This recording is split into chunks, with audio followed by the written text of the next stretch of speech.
Sí, profe. Sí, ya, súper, gracias. Estoy dejando entrar a las últimas personas. Ya, bueno, en primer lugar, felicitaciones porque ya terminamos objeto, ¿cierto? Que como les decía, es probablemente las materias más difíciles de revisar en todo el derecho civil patrimonial, así que me alegro muchísimo que hayamos podido abordarlo correctamente. Y lo que nos queda para terminar el curso es lo siguiente, básicamente de materia a materia nos quedan casi 3 semanas, ¿ya? Con suerte 3 semanas. Entonces, tenemos que terminar de revisar 2 requisitos del negocio jurídico, que son la causa y las solemnidades, y eso lo vamos a terminar de ver probablemente hoy o bien mañana en la mañana, ¿ya? Luego nos quedan por ver algo que es un poco corto, y ahí les voy a pedir que estudien ustedes algunas partes de manera autónoma, que son los efectos del negocio jurídico y las modalidades del negocio jurídico. Y finalmente vamos a revisar acá, porque eso sí es más importante o puede ser un poco más complejo, la temática de las ineficacias, invalideces y nulidades, es decir, los casos por los cuales el negocio jurídico pierde efecto, ¿ya? Y con eso culminamos entonces la materia del curso. Entiendo que nos queda esta semana y la próxima antes de la prueba, ¿ya? Así que la prueba entraría hasta una semana antes del control. ¿Dudas o consultas antes de partir? ¿Comentarios que tengan? Ya, entonces vamos a comenzar. Profe, ¿Sí? profe, yo tengo una duda. Disculpe. Cuéntame, María Ignacia. Lo que pasa es que estaba haciendo la guía de objeto y tengo una duda con respecto a la primera pregunta de aplicación. ¿Ya? La cual está referida a don Saturnino. ¿La leo? Ya.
Ya, María Ignacia, ¿se ve ahí la pregunta? Sí, profe, sí se ve, esa es. Ya, dice, don Saturnino, un acaudalado coleccionista de objetos históricos, recibe un día en su hogar una particular visita. Un sujeto vestido de guardia de seguridad, que se identifica como Ramón, le muestra una antigua espada decorada con piedras preciosas que habría pertenecido al prócer Manuel Bulnes. Además, le indica que podía ser suya por la escasa suma de $2 millones. Don Saturnino, maravillado, la examina y advierte que ella es genuina.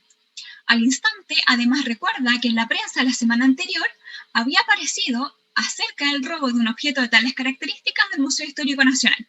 Me imagino que ustedes todos se acuerdan del robo de esta espada, que fue real, ¿ya? No obstante, su pasión pudo más que su honradez y decide celebrar la compraventa propuesta, aún cuando tenía plena conciencia de que su origen era ilícito. 2 días después, mientras se encontraba absorto contemplando su nueva adquisición, sufre un infarto fulminante, por el cual finalmente fallece.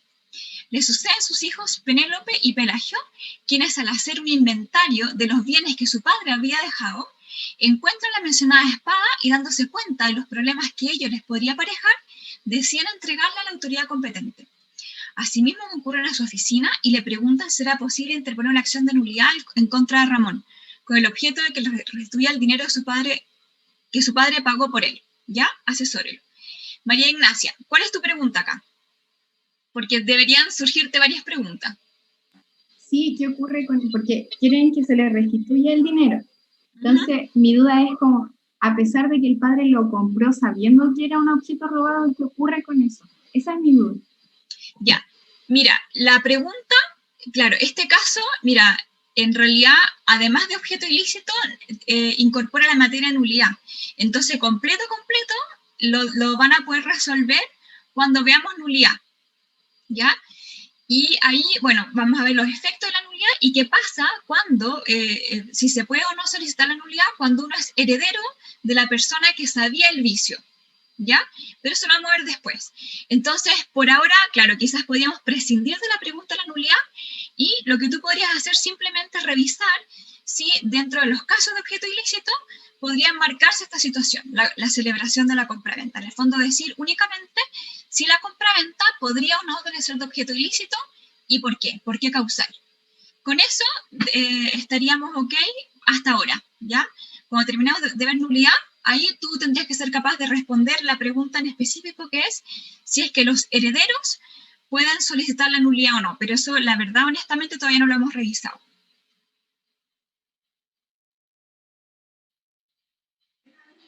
Ya, profe, muchas gracias. De nada, ¿alguien más tenía alguna otra pregunta? Esta era una pregunta o una prueba. Seguramente en su momento la debo haber hecho como recuperativa y por lo tanto incorporaba materia de nulidad y de objeto ilícito. Ya, entonces vamos a partir con propiamente la materia de hoy, que es la revisión de los dos últimos requisitos del negocio jurídico que nos quedan, que son la causa y la solemnidad, ¿ya? Espero que hayan podido revisar el texto de Hernán Corral. Y acá, el estudio de la causa se traduce básicamente en dos aspectos.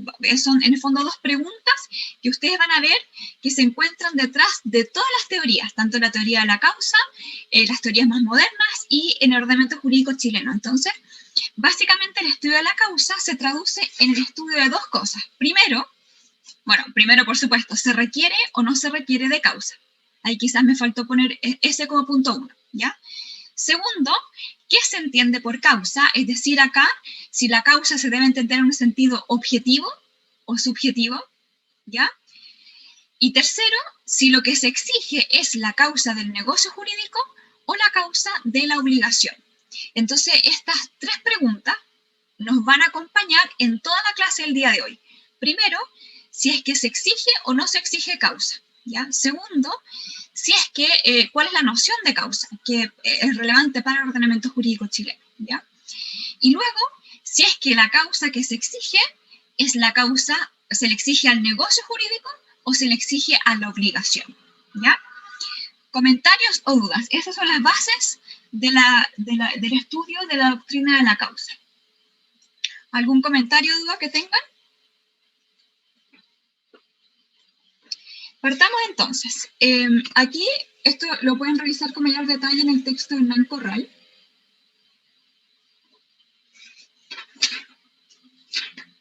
Acá estamos. Específicamente en las páginas 596 a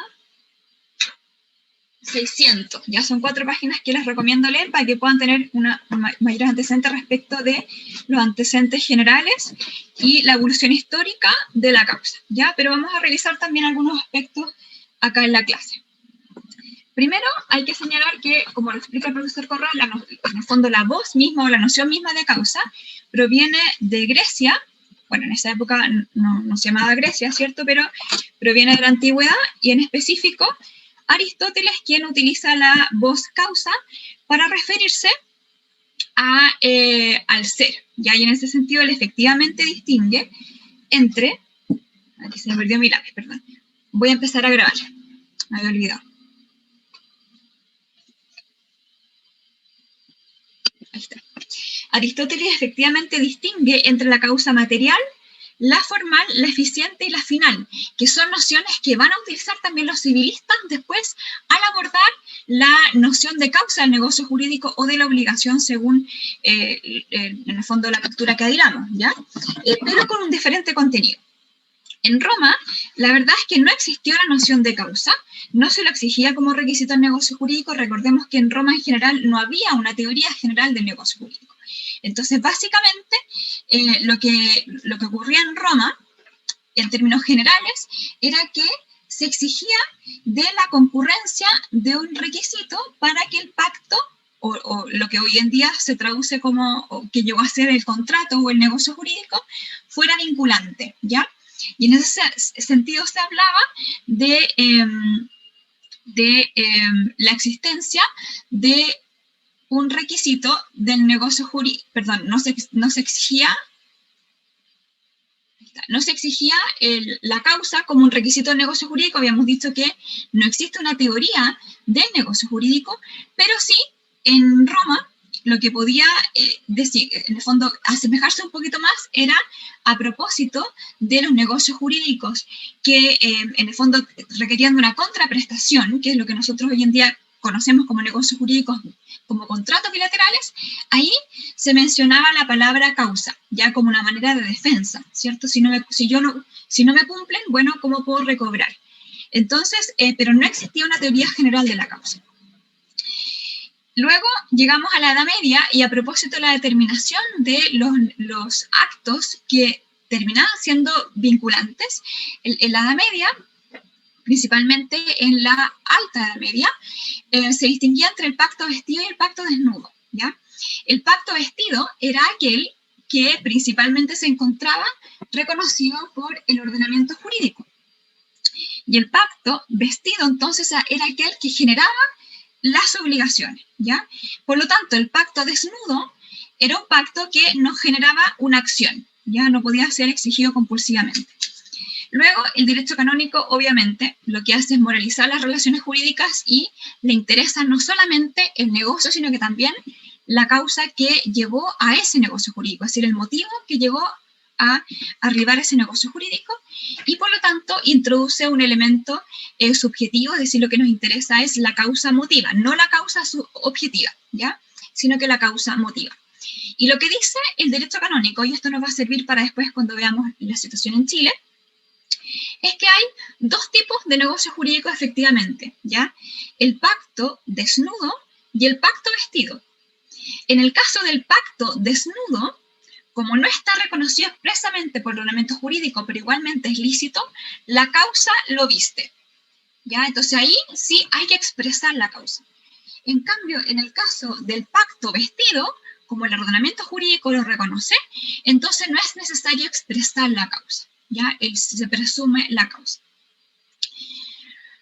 Pasa el tiempo, viene la época de la codificación, aquí ya se formulan las teorías generales, pero las aguas se dividen. Ya ustedes seguramente ya han estudiado que aquí se forman las familias de legislaciones, ¿cierto? La nuestra, que es la que proviene del civil law, que básicamente nosotros venimos del ordenamiento del régimen romano, ¿cierto? El civil law proviene del jus comune y por esa vía, derecho canónico y corpus juris civili, aquí se dividen las aguas, ¿ya? Entre el sistema germánico y el sistema francés. Y estas son dos grandes familias del civil law que ustedes también la van a reconocer en distintas materias. Por ejemplo, en bienes también tenemos la patita germánica y la patita francesa. En responsabilidad, bueno, lo mismo, ¿ya? Entonces aquí las aguas se dividen. El sistema germánico, aquí un poco con la filosofía de Bogrocio, que es un naturalista, racionalista, lo que hace es prescindir de la causa, y por lo tanto los sistemas germánicos, como por ejemplo el BGB alemán, el austríaco, el suizo, ¿verdad?, prescinden de la causa como un requisito de existencia del negocio jurídico. En cambio, Francia lo acoge, ¿cierto? Y aquí básicamente con primero los primeros postulados de Thomas, y luego la teoría Pothier, quien finalmente lo va a hacer plasmar en la codificación. Entonces surge lo que es la teoría clásica de la causa, que es la que vamos a revisar a continuación, que es la teoría francesa, ¿cierto? Teoría francesa. Después una teoría anticausalista que surge también en Francia, la defensa de la causa, en el fondo que rebate al anticausalismo, y luego vienen las teorías actuales, ¿ya? Eso vamos a revisar. Vamos a revisar también que, si ustedes se fijan en Francia, la teoría clásica la acepta, la anticausalista la rechaza, después viene la teoría anticausalista, se defiende la causa, y hoy en día, hace pocos años, se reformó el Código Civil francés y se quita la causa en Francia como un requisito del negocio jurídico, ¿ya? Aunque los autores dicen que es verdad que se quitó, perdón, formalmente, pero se van a encontrar la causa igualmente en las instituciones, ya como por ejemplo la condición resolutoria tácita, a propósito del incumplimiento, ¿verdad? Dicen, mira, es verdad que formalmente lo sacaron, pero está igual nomás presente, implícita en instituciones del derecho civil, ¿ya? Entonces, eso es lo que nos toca revisar el día de hoy, ¿ya? Y si es que alcanzamos eventualmente algo de formalidad. Bueno, nosotros dijimos entonces, recapitulando, que en el estudio de la causa son 3 cosas importantes. Primero, si se requiere o no. Segundo, cuál es la noción de causa que nos interesa jurídicamente, objetiva o subjetiva. Y tercero, si es que la causa se la exijo a la obligación o se la exijo al negocio jurídico, ¿ya? ¿Dudas hasta acá? Ese es como el cuadro de lo que vamos a revisar hoy. ¿No? Ya. Posibles nociones de la voz causa. Y aquí ustedes mismos van a identificar que algunas son objetivas y otras son subjetivas. Ya dijimos que para el derecho canónico le interesa la subjetiva, el motivo. En cambio, para la doctrina clásica francesa le interesa lo objetivo. Le da lo mismo el motivo que tuvo la persona para contratar. Vamos a ver después qué pasa en Chile. Básicamente hay 4 nociones de causa. La primera es la causa eficiente, si se fijan en la misma terminología que adoptó en su momento Aristóteles, que es el elemento generador del efecto, el elemento que da vida a lo que antes no existía. O sea, aquí, parecido a lo que vamos a estudiar después en derecho de daños, si yo saco el elemento, entonces no existe el efecto, ¿ya? Y esa sería la causa eficiente, totalmente objetiva, ¿ya? Bueno, un ejemplo doméstico, por ejemplo, ¿por qué esta luz prendía? Simplemente porque alguien presionó el interruptor, ¿ya? Y, ¿cuál es la causa? Porque el vendedor tiene que entregar la cosa porque celebró un contrato y ya está, de compraventa. No nos importa si es que quiso comprar el auto porque le gustó el color, porque quería irse de paseo, da lo mismo. No nos interesa solamente el objetivo. Una segunda acepción de causa es la causa final, que es el fin o propósito inmediato, o sea, el más cerquita, ¿ya? Aquí ya estamos incorporando una finalidad, pero la finalidad más cerquita, ¿ya? Por el que se realiza una cosa, ¿ya? En términos domésticos, ¿por qué la luz está prendida? Habíamos dicho que la causa eficiente es porque alguien, pum, prendió el interruptor. Pero ahora es porque alguien quería que hubiera luz. Es el fin más inmediato, ¿ya? Más atrás hay otros motivos. ¿Por qué quería que hubiera luz? Porque quería leer un libro. Y ahí tenemos la otra causa, que es la causa motiva, ¿ya? En el negocio jurídico pasa exactamente lo mismo. Por ejemplo, Diego le compra a la Sigrid su auto, ¿ya? La causa eficiente, en el fondo, ¿por qué Sigrid tiene que entregarle, o Diego le tiene que pagar el precio a la Sigrid? Porque celebró la compraventa. No nos interesa la razón que hay detrás, ¿ya? La causa final es la causa más cerca de la celebración del negocio jurídico. Es decir, ¿por qué? ¿Cuál es la causa final en este caso? Porque Diego quería comprar el auto a Sigrid, es decir, porque quería tener el dominio del auto a Sigrid. Pero si nos vamos más hacia atrás, encontramos la causa motiva. ¿Por qué Diego quería comprar el auto a Sigrid? Porque quería irse manejando hasta México, ¿ya? Razón o motivo que inclina a una persona a hacer una cosa es la causa motiva. Es el fin lejano y variable de un acto y de carácter estrictamente psicológico. Es diferente para cada individuo, ese Vial del Río, ya que es el móvil, la razón, que lo impulsa a celebrar un acto o negocio jurídico. Entonces, si ustedes se fijan, nos vamos alejando ya en la escala de los posibles motivos. Y finalmente, encontramos la causa formal, que es lo que hace que una cosa sea formalmente lo que es. Si ustedes se fijan, la causa eficiente y la causa formal son objetivas, y la causa final y la causa motiva son causas subjetivas. ¿Ya? Vamos a revisar cuál de estas nociones es la que adopta la teoría clásica francesa y cuál de estas nociones es la que adopta la teoría chilena. ¿Comentarios o dudas? Esto es antes de partir propiamente las teorías. Vamos a la teoría clásica, ya la teoría francesa. La teoría francesa, recordemos, se plasma en el Código Civil francés, de ahí la tomamos todos nosotros, ¿verdad? Sin perjuicio, como habíamos dicho, de que va a ser reformado hace pocos años atrás. Y a las preguntas, nosotros habíamos dicho, primero, si es que se requiere o no se requiere causa. Segundo, si es que la causa es objetiva o subjetiva. Y tercero, ¿cuál es si se exige la causa al contrato o a la obligación? ¿Qué nos responde Francia? En este momento estamos todavía en la codificación. Primero, por supuesto, sí se exige causa, ¿ya? Y se la exige no al negocio jurídico o al contrato, se la exige a la obligación, ¿ya? Entonces, primera pregunta, si se exige causa. Segundo, se la exige a la obligación y no al negocio jurídico. Y tercero, en cuanto a la noción de causa, los franceses dicen la causa es la causa objetiva. No nos interesa el motivo que tuvo el contratante para poder consentir. ¿Dudas? ¿Comentarios? Bueno, ¿cuál es la causa? ¿Ya? ¿Cuál es la causa? Dijimos que se requiere causa y se la requiere para la obligación, ¿ya? ¿Cuál es la causa? Y aquí los franceses dicen hay que distinguir, ¿ya? Primero, dice acá, tenemos que distinguir según el tipo de negocio jurídico. En el caso de los negocios jurídicos bilaterales, a ver si a alguien se le ocurre, Diego le le compró el auto a Sigrid. ¿Cuál es la causa de la obligación de Diego de pagar el precio? Recuerden que la causa aquí es objetiva. ¿Por qué Diego tiene que pagarle el precio a Sigrid? ¿Alguien se le ocurre? Porque se le ve el contrato. ¿Ya? ¿Y eso? Porque dijimos que a los franceses les interesa solo el objetivo, y ya está. ¿Por qué Diego tiene que entregarte a ti el precio?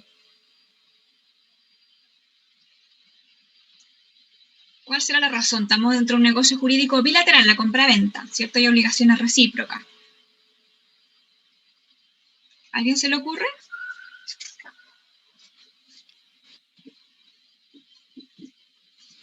Bueno, la respuesta es ¿por qué Sigrid le tiene que entregar la cosa a Diego? ¿Ya? Es decir, en los contratos bilaterales, la causa de no obligación es la obligación de la otra parte. Ya recuerden que en los contratos bilaterales las obligaciones son correlativas, porque uno tiene que pagar el precio, porque el otro tiene que entregar la cosa. ¿Ya? ¿Se entiende? ¿Alguna duda? En cambio, los negocios jurídicos gratuitos, aquí no hay en el fondo no hay una contraprestación, entonces no nos sirve la obligación de la otra parte. Entonces acá los franceses dicen, en el caso de los negocios jurídicos gratuitos, la causa de la obligación es simplemente el ánimo de hacer el bien, o ánimo de beneficencia, o ánimo de liberalidad, ¿ya? Y luego, para los contratos reales, y esto en el fondo es una agregación que hacen otros franceses después de la codificación, dicen, la causa de la prestación, perdón, la causa, en este caso, de la obligación de los contratos reales, es la entrega previa, ¿ya? ¿Por qué, por ejemplo, te tengo que devolver la cosa? Porque tú me la prestaste, ¿ya? O tú me la dejaste incomodada, ¿ya? O sea, la entrega previa, recuerden ustedes que los contratos reales son aquellos que se perfeccionan por la entrega de la cosa. O sea, antes de la entrega no hay negocio jurídico, ¿ya? ¿Dudas hasta acá? ¿Comentarios?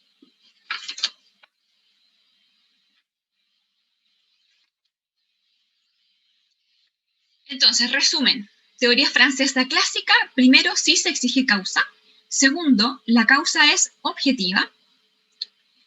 Tercero, la causa es la causa de la obligación, no del negocio jurídico. Y en concreto, ¿cuál es la causa? Los franceses dicen hay que distinguir. Si el negocio jurídico es bilateral y es un contrato bilateral, la causa de la obligación es la obligación de la otra parte. Si el negocio jurídico es gratuito, la causa de la obligación es simplemente el ánimo de hacer el bien. Y en los contratos reales, la causa de la obligación es la entrega que ya se realizó, ¿ya? Si ustedes se fijan, el texto de Corral no habla de negocios jurídicos, perdón, de contratos bilaterales, habla de contratos onerosos, ¿ya? Pero eso un poco viene de esta confusión que persiste en nuestro código acerca de la onerosidad y la bilateralidad, ¿ya? ¿Dudas, observaciones que tengan? Vamos ahora a los contrarios, ¿verdad? Que también son franceses. La teoría anticausalista, que nos va a decir esto, ya pasamos la codificación. Entonces, luego de que, bueno, estaba rigiendo el Código Civil francés, vino una teoría anticausalista que dice la causa es una noción falsa e inútil. Falsa, vamos a ver por qué, pero además no sirve para nada, ¿ya? No sirve para nada. Podemos prescindir de la causa. Y un poco, como les decía, Francia hoy en día prescindió de la causa, la sacó como requisito de negocio jurídico, pero no obstante, algunos dicen igual está, implícita, ¿ya? ¿Por qué es falsa? Es primero históricamente falsa, dicen estos autores, porque en realidad en Roma no existió nunca esta teoría de la causa, ¿cierto? Como habíamos dicho, tampoco existía una teoría general del negocio jurídico. Pero por otra parte, dicen, en los contratos bilaterales, las obligaciones nacen al mismo tiempo con el perfeccionamiento del negocio jurídico. Por lo tanto, no puede ser que uno nazca antes que el otro y que uno sea la causa del otro, ¿cierto? Porque si nace al mismo tiempo, ninguna puede ser la causa de la otra. Después, en los contratos reales dicen, no puede ser que la causa de la obligación, por ejemplo, de devolver, sea la entrega previa, porque con esa entrega nace el negocio jurídico. O sea, antes de eso no hay nada. No es que sea la causa, sino que simplemente no hay negocio jurídico. Y por otra parte, para los contratos gratuitos, dice que hay una contradicción, porque si habíamos dicho que para la teoría clásica o tradicional, la causa es siempre objetiva, para los contratos gratuitos me está incorporando claramente el ánimo, ¿cierto? El ánimo a hacer el bien, y eso ya es subjetivo. Y por otra parte dicen estos autores que la causa es una noción inútil. ¿Por qué? Porque en el contrato bilateral, es decir, lo que dicen acá es, en los contratos bilaterales, si yo prescindo de la causa, puedo resolver los mismos conflictos con la noción de objeto. Porque si ustedes se fijan en el contrato bilateral, el objeto, ahí tenemos la obligación, pagar el precio, entregar la cosa. Cosa y precio son los objetos del contrato de compraventa. Y por lo tanto, tanto la ilicitud como la inexistencia, yo la puedo resolver por la vía del objeto. Si falta el precio, por supuesto falta causa, pero falta objeto. Entonces basta con la noción de objeto para que se puedan resolver los conflictos derivados de la causa. Lo mismo si es ilícito. Si la causa es ilícita es porque el objeto es ilícito. Y por lo tanto, puedo reconducir todos esos supuestos a la noción de objeto ilícito. Respecto de los contratos reales, lo que habíamos hablado, la entrega realmente constituye o da origen al negocio jurídico real. Y por lo tanto, si no está, realmente no existe negocio jurídico, ¿ya? Y respecto de los negocios jurídicos gratuitos, dicen, esta idea de que la causa del negocio jurídico gratuito sea el mero ánimo de liberalidad, entonces significa que nunca va a haber un negocio jurídico gratuito sin causa, porque siempre hay un ánimo de liberalidad, y por lo tanto puedo prescindir de la noción de causa. Comentarios. Observaciones. Espero que vaya quedando claro.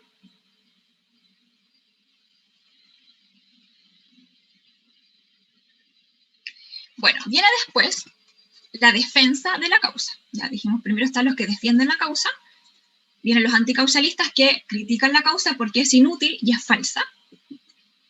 Y luego viene Capitant, Henri Capitant, quien va a defender de nuevo la causa, ¿ya? Y esta un poco va a ser la teoría, la defensa de Capitant, va a persistir durante mucho tiempo, imagínense ustedes, hasta el siglo XXI, ¿ya? Entonces él dice, habíamos dicho que los anteriores criticaban diciendo que no pueden nacer, si nacen al mismo tiempo las dos obligaciones, una obligación no puede ser la causa de la otra. Y Capitant va a decir que esa exigencia de que una cosa, de que la causa nazca antes que la consecuencia, es solamente una exigencia de las ciencias naturales, pero no para las ciencias jurídicas, que son ciencias abstractas. Y por lo tanto, no hay ningún problema en que la causa, ambas causas y ambas obligaciones nazcan al mismo tiempo. Por otra parte, respecto a los contratos reales, tampoco hay ningún problema, por lo mismo, en que un mismo evento sea de origen al negocio jurídico, sea la causa eficiente, y es asimismo la causa final, es decir, la causa de la obligación. Y luego, aquí defiendo un poco esta idea. Habíamos visto que los anteriores decían como esto, que si la causa es siempre objetiva, para los negocios jurídicos gratuitos el ánimo a hacer el bien. Acá Capitán lo que dice es, nunca se dijo que el ánimo a hacer el bien fuera la causa, sino que simplemente hacía las veces de causa, es una ficción, ¿ya? Y respecto a esta noción de que es inútil, Capitán nos da el siguiente ejemplo. Dice, la causa sigue siendo útil. ¿Por qué? ¿Hasta aquí alguna duda?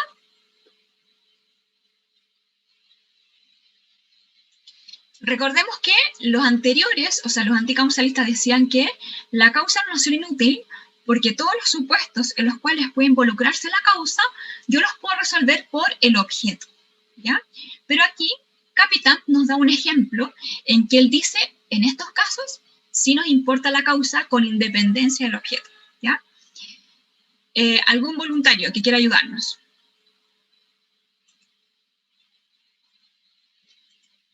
A ver, ¿está Catherine Gutiérrez?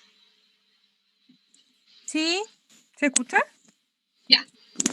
La Quintrala le paga al señor Rus 5 millones de pesos por matar una familia. ¿Se acuerdan de este caso? Sí. Ya. ¿Cuáles son las obligaciones que surgen de aquí, de este contrato?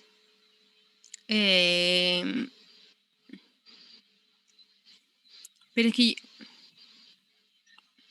la causa no es ilícita.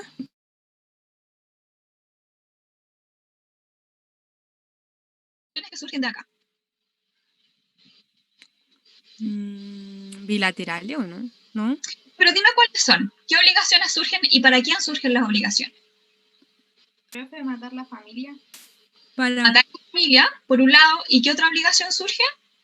pagar el precio. pagar el precio. Pagar el precio. Es decir, para la Quintrala surge el deber de pagar el precio y para el señor Rus surge la obligación de matar una familia, ¿ya? Entonces, ¿qué es lo que nos dice Capitán acá? Dice, matar una familia, como dijo bien la Catherine, dijo, adolece de objeto ilícito. Me imagino que estamos todos de acuerdo, ¿sí? Pero pagar el precio adolece de objeto lícito. Entonces, si solo me bastara con la noción de objeto, yo no podría hacer caer este negocio jurídico. Paréntesis, estamos solamente viendo esta materia desde el derecho civil patrimonial y en particular desde el negocio jurídico. Ya no lo estamos viendo, hay por supuesto que admite otras aristas que es el derecho penal e incluso el derecho de daño civil. Nos interesa ahora solo la perspectiva desde el negocio jurídico. Entonces, dice Capitán, si solo me bastara con la noción de objeto, este contrato no se podría caer, porque tengo un objeto que es ilícito, ¿ya? Y por lo tanto, la única manera de votar este negocio jurídico por la vía de la nulidad es por la causa, ya por esta que está acá. ¿Cuál es el problema de esta explicación? Y por eso es que este argumento de Capitán también se va a caer. Porque Capitán lo que está haciendo es dividir en dos el negocio jurídico como si fueran entidades separadas, como si fueran dos obligaciones distintas. Y realmente es un solo negocio jurídico. Y por lo tanto, si es que se cae un objeto, automáticamente se cae el otro, ¿ya? Entonces, será volver a criticar esta defensa que hace Capitán. ¿Dudas hasta acá? Capitán obviamente vuelve a la pelea con otro argumento, pero este es el primer intento por defender la tesis de la causa. ¿Dudas hasta acá? argumento que va a salvar la causa, y es el siguiente, ¿ya? A ver, Matías, ¿estás ahí? Sí, profesora, estoy acá. ¿Qué te parece esto? Mira, Hugo le paga 1 millón de pesos a Paco para que no mate a Luis. ¿Cuáles son las obligaciones que surgen de ese negocio jurídico? Que Hugo le paga el objeto a Paco, que Paco no le mate. Ya, pero ¿cuáles son las obligaciones en concreto? 1, 2, ¿cuáles son? Que Hugo le paga 1 millón a Paco y que Paco no lo mate. No mate a Luis. Sí. Entonces, las obligaciones son, primero, el pago de 1 millón y segundo, no matar a Luis. ¿Estamos de acuerdo, Matías? Sí. Ya. Pagar 1 millón de pesos, ¿objeto lícito u objeto ilícito? Para mí ambos son objetos lícitos. Exactamente. En este caso, efectivamente, en ambos casos, el objeto es lícito, ¿cierto? O sea, ¿quién va a negar que pagar un precio sea lícito? ¿Y quién va a negar que no matar a alguien sea también lícito? ¿Estamos de acuerdo hasta acá todos? Pero ¿por qué Capitán dice esto es lo que nos salva la teoría de la causa? ¿Alguien quiere decir algo? ¿Por qué tiene la intención de matarlo? No. No va más allá. Ya. No.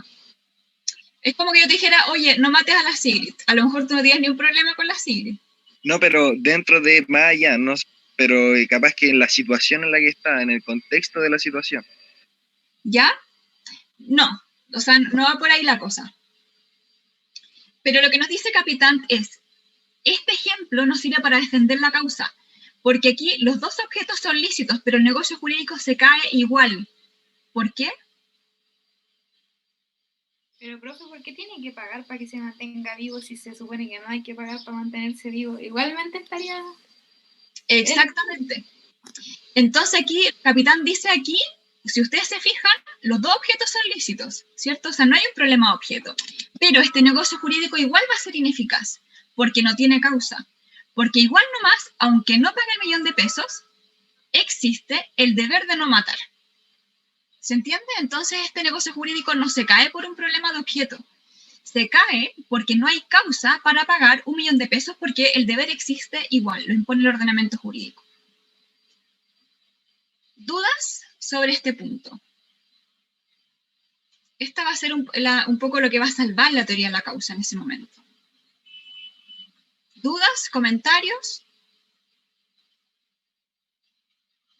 ¿Se entendió el argumento de Capitán? ¿Alguien le quedó alguna duda?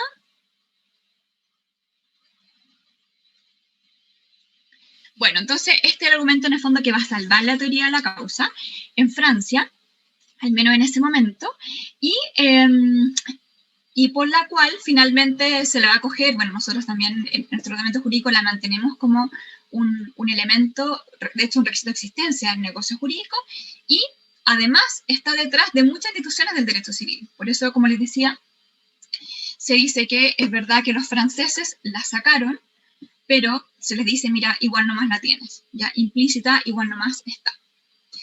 Entonces, bueno, surgen más teorías de la causa.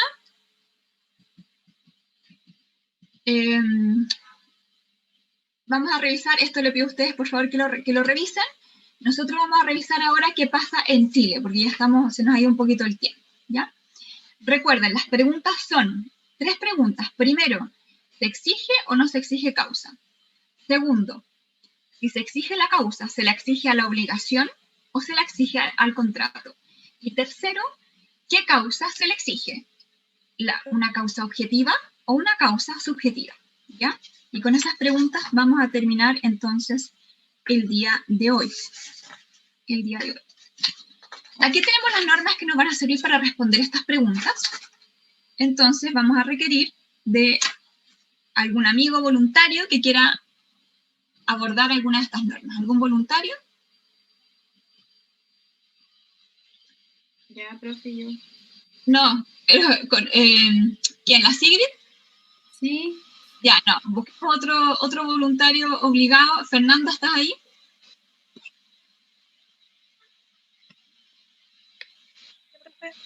Ya, Fernanda. ¿Qué nos dice 1445? ¿Lo leo? Bueno, Ya. Artículo 1445. Para que una persona se obligue a otra por un acto o declaración de voluntad, es necesario, primero, que sea legalmente capaz. Segundo, que consienta en dicho acto o declaración y su consentimiento no adolezca de vicio. Tercero, que recaiga sobre un objeto lícito. Y cuarto, que tenga una causa lícita. La capacidad legal de una persona consiste en poderse obligar por sí misma y sin el ministerio o la autorización de otra. ya, Fernanda, tenemos 3 preguntas. Primero, ¿se exige o no se exige causa? 445.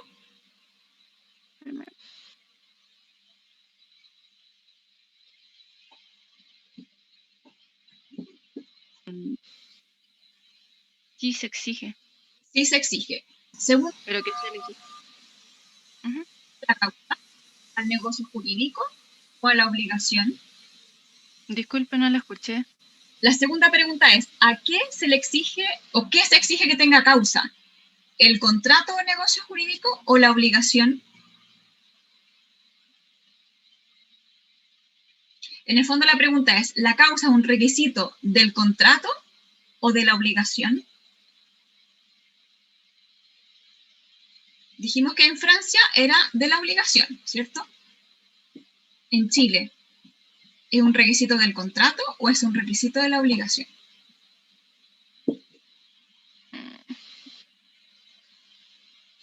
Ay, no sé. ¿Alguien le puede ayudar a la Fernanda mirando el 1445?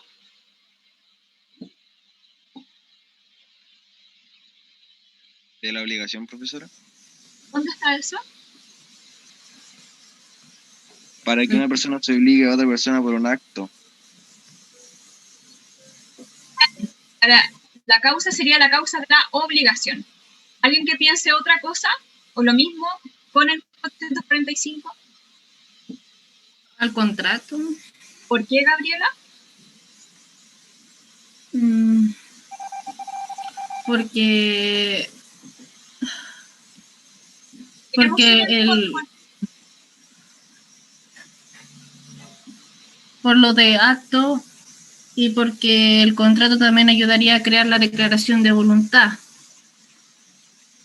Entonces 1445 nos sirve para fundamentar la otra tesis. No es cualquier obligación, ¿verdad? Sino que es la obligación que surge de un acto. ¿Ya? Vamos a qué nos dice 1467. A ver, Benjamín, ¿estás ahí?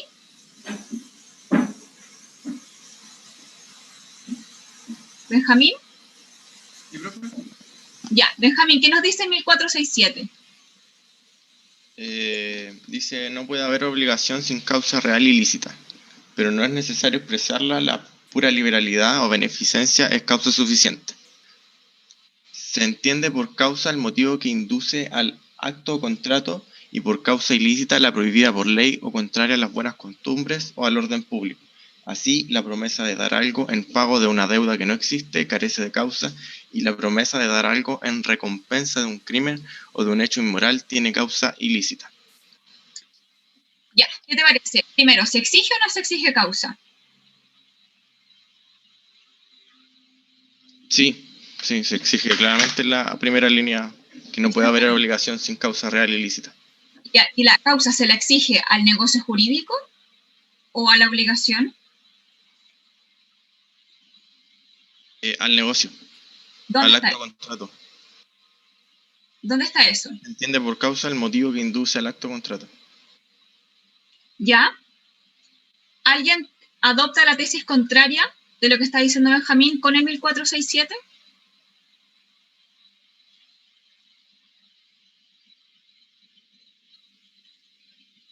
¿Alguien puede decir la causa es un requisito de la obligación, no del negocio jurídico?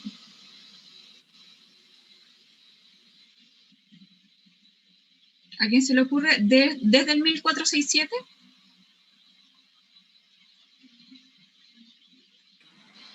Bueno, ahí dice que se entiende por causa el motivo que induce al acto o contrato.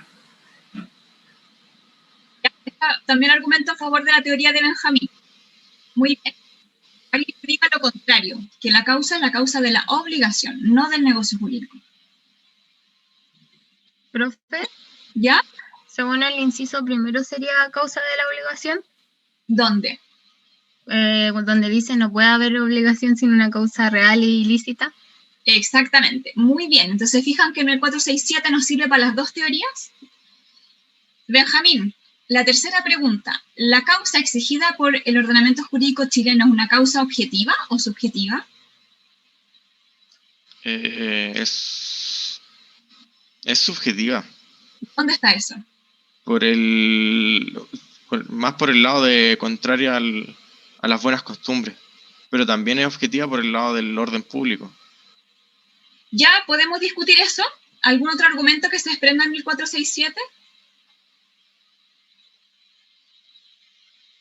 Sobre los crímenes y los hechos inmorales, lo mismo. El crimen está tipificado, pero el hecho inmoral es como un poco más discutible.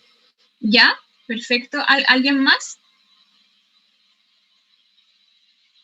Profe, ¿Ya? puede ser que sea subjetiva por el hecho de que dice que la pura liberalidad o beneficencia es causa suficiente. Claro, aquí claramente está adoptando la teoría francesa, ¿cierto? En los negocios jurídicos gratuitos es el ánimo a hacer el bien. ¿Algún otro argumento? Muy bien, Paula. ¿Otro argumento del 1467?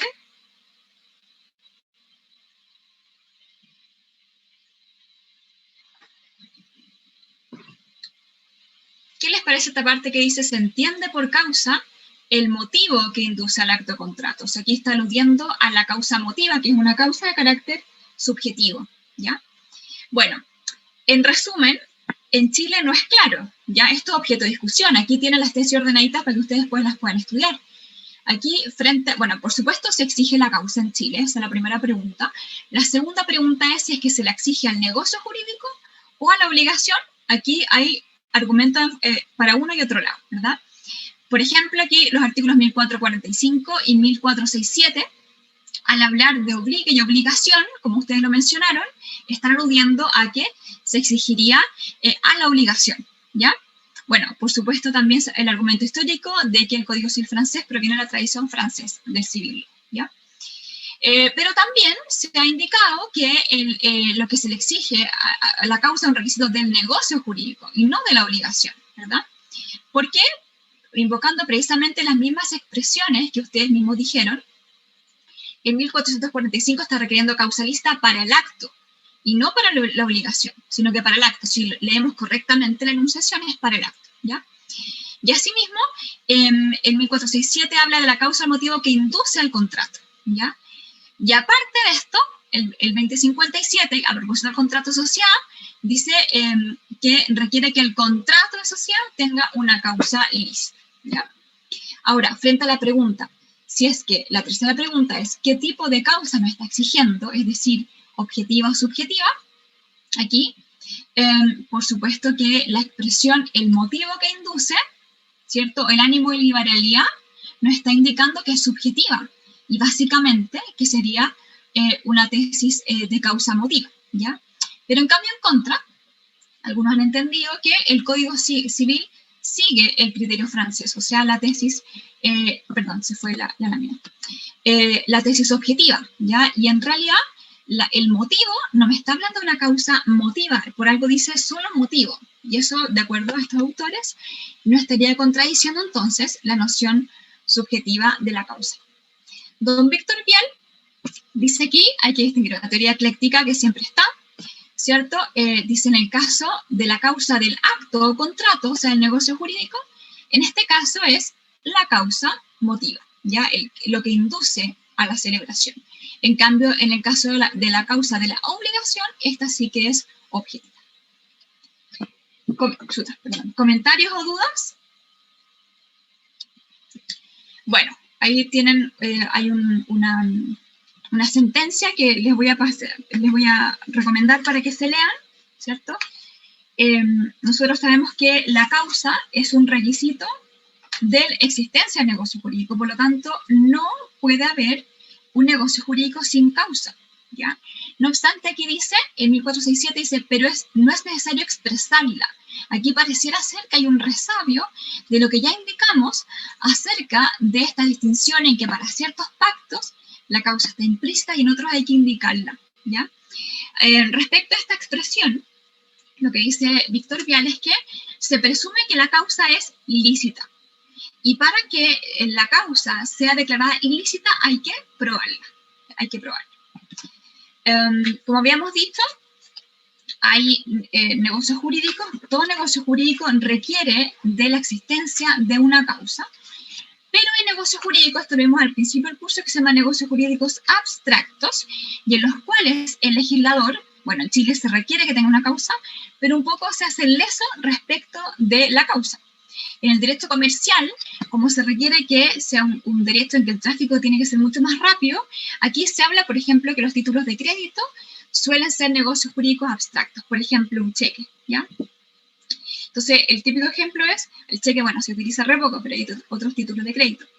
Imagínense ustedes que cuando le van a pagar, no sé, en un kiosco con un cheque, el señor empieza a preguntarse, bueno, ¿y cuál es la causa de este cheque? ¿Será lícita? ¿Será lícita? Todo eso entrampa un poco la celeridad que se requiere en el derecho comercial.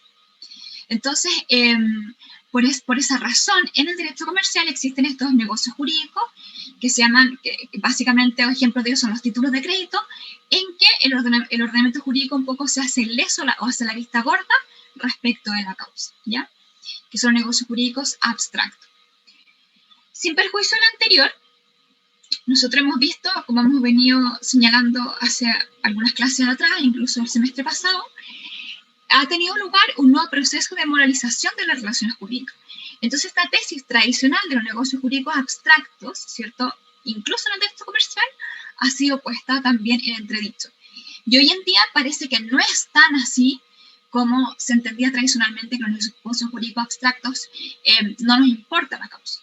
Entonces, por eso hay una sentencia que yo les copié acá para que ustedes la puedan revisar, y que este es un caso, si mal no recuerdo, de Eurolatina,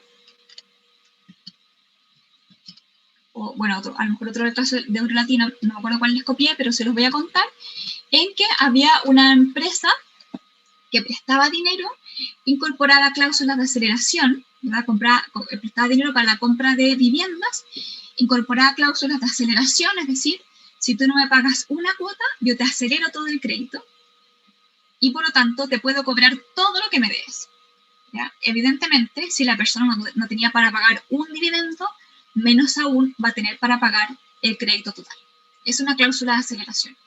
Entonces, en ese caso, se discutió si realmente seguimos manteniendo esa tesis tradicional de que los títulos de crédito son tan abstractos como para que no nos interese qué hay detrás, ¿ya?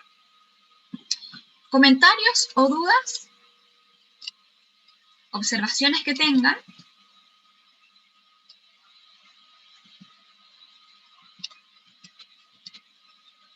Ya, la sanción finalmente de la falta de causa, en teoría, es la inexistencia.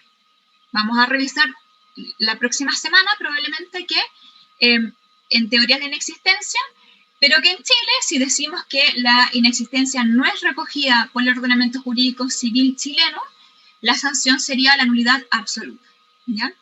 Y en cambio, la causa ilícita aquí indudablemente se sanciona con la nulidad absoluta. Y la cadena de artículos serían en 1682, en 1445, 1467 y 1468. ¿Comentarios? ¿Dudas que tengan? ¿Observaciones?